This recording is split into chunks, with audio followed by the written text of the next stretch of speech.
Jammji info point net informer, éduquer et divertir dans la paix. yow mu bëgg a jot xibaar yu sell te woo waaye itam bu ànd ak njàngalee ak xel mu dal ak jàmm gaawal gaaw abonné suñu compte YouTube bi nga xam ne moo di Jammji info. mbokk yi man El Hadj Abou Bilal Koutia du ma rate benn yoon Jammji info xibaaru banlieue bi ak xibaaru Sénégal su ma ci bëggee xam lu ma leer damay dem tàppe cliquer abonné ci Jammji info Jammji info daal nopp dalutina ci jàmm la.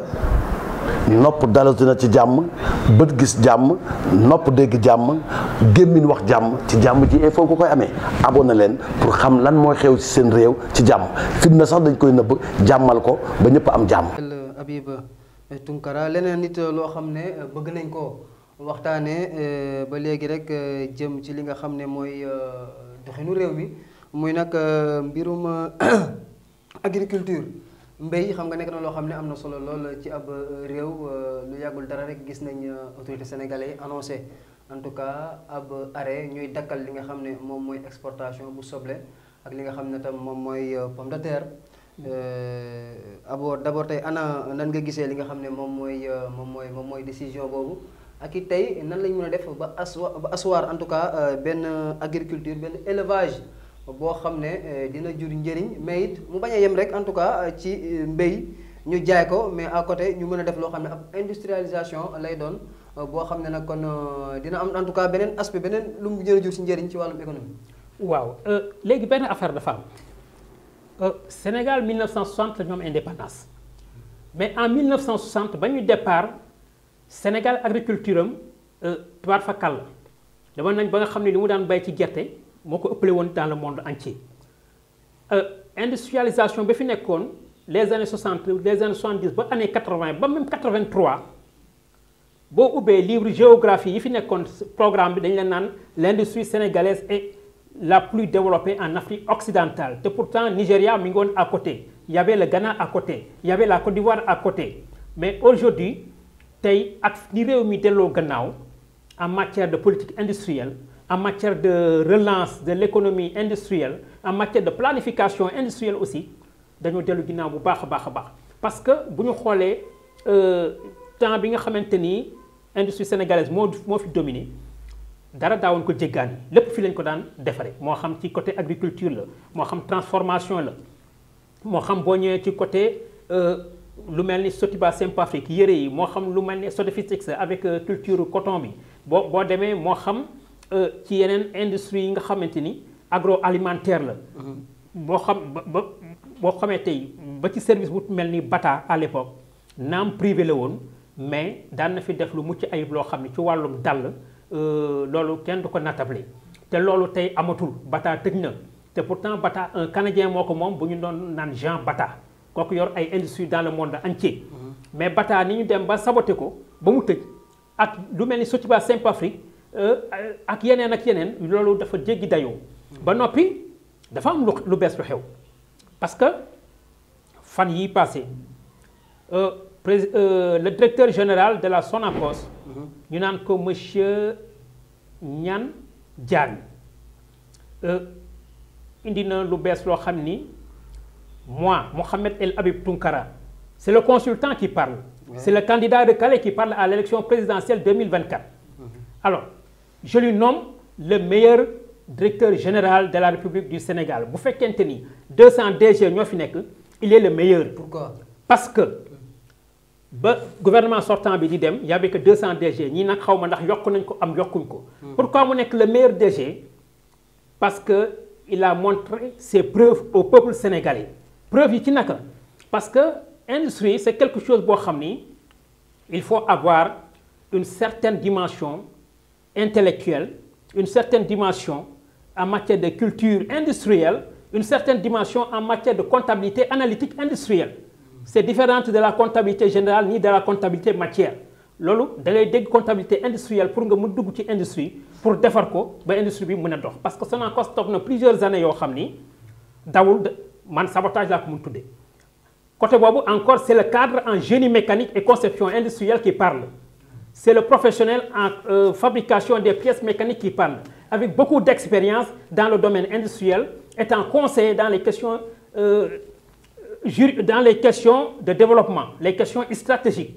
alors parce que ñun am na fu ñu jaar quand même moo xam Air Afrique la à l'époque avec la maintenance industrielle centre industriel de Dakar moo xam Sénélec la de Bel Air moo xam Carnot Sénégal la à l'époque qui faisait les commandes des pièces mécaniques de rechange moo xam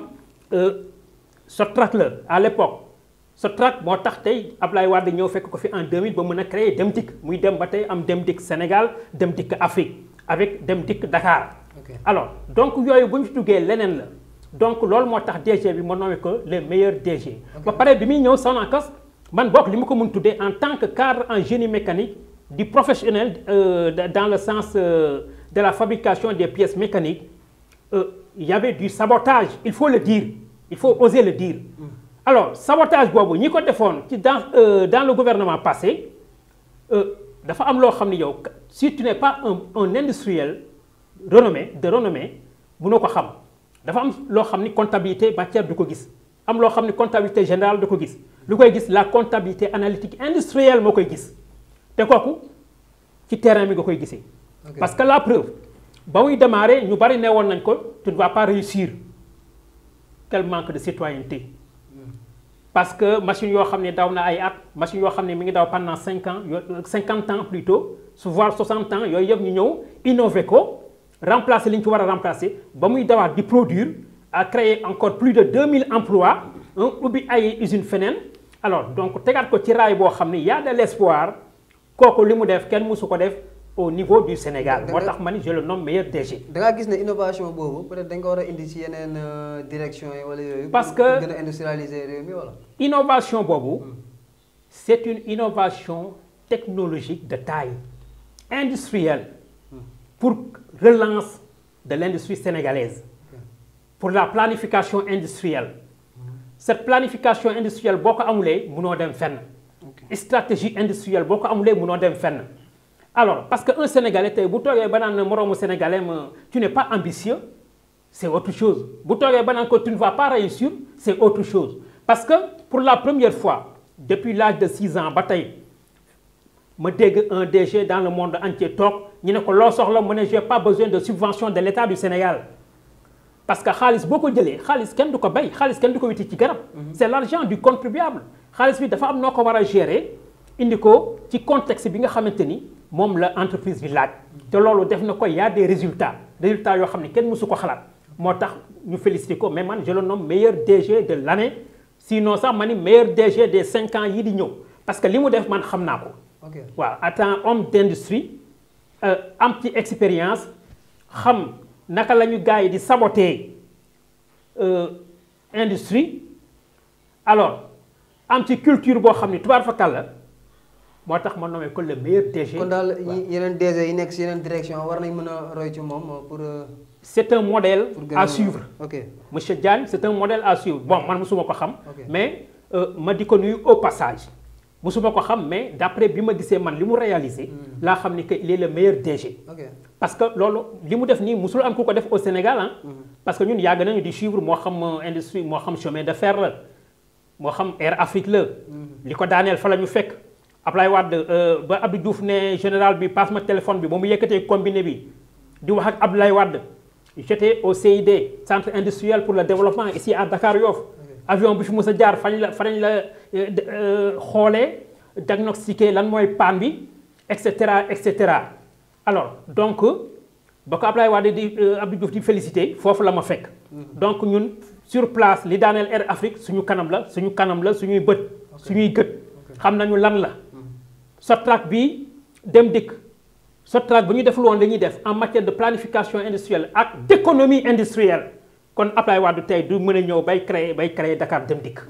waaw kooku leneen la quoi parce que yooyu dafa am culture spécifique boo xam ne c'est purement industriel c'est la rationalisation industrielle la planification industrielle l'économie industrielle la relance industrielle yooyu yëpp du benn yooyu yëpp c'est des programmes ay programme la moo tax je n'ai rien contre les journalistes surtout ñi nekk RTS gis naa bi ñuy laaj même le DG il y avait benn phase bu sori boo xam ni dafa nekkoon ci digganteem ak journalistes yi parce que moom li muy bëgg a wax yëpp du ko mën a expliquer parce que ñu mel noonu foog nga am ñoo xam ne day nekk au même niveau am ay spécialisation ci domaine bi muy wax. pour que mu gën a leer ci boppu Sénégalais moo tax ma ni je le nomme meilleur DG de l'année et meilleur DG même des 5 ans qui vont venir. am na solo monsieur El Habib leneen rek kon loo xam ne. Jàmm ji info point net informer, éduquer et divertir dans la paix. yow muy bëgg a jot xibaar yu sell te woo waaye itam bu ànd ak njàngalee ak xel mu dal ak jàmm gaawal gaaw abonné suñu compte YouTube bii nga xam ne moo di Jàmm ji info. mbokk yi man El Hadj Abou Bilal Koutia du ma rate benn yoon Jàmm ji info xibaaru banlieue bi ak xibaaru Sénégal su ma ci bëggee xam lu ma leer damay dem tàppe cliquer abonné ci Jàmm ji info Jàmm ji info daal nopp dalutina ci jàmm la. nopp dalatina ci jàmm bët gis jàmm nopp dégg jàmm gémmiñ wax jàmm ci Jàmm ji info ko koy amee abonné leen pour xam lan mooy xew ci seen réew ci jàmm fitna sax dañ koy nëbb jàmmal ko ba ñëpp am jàmm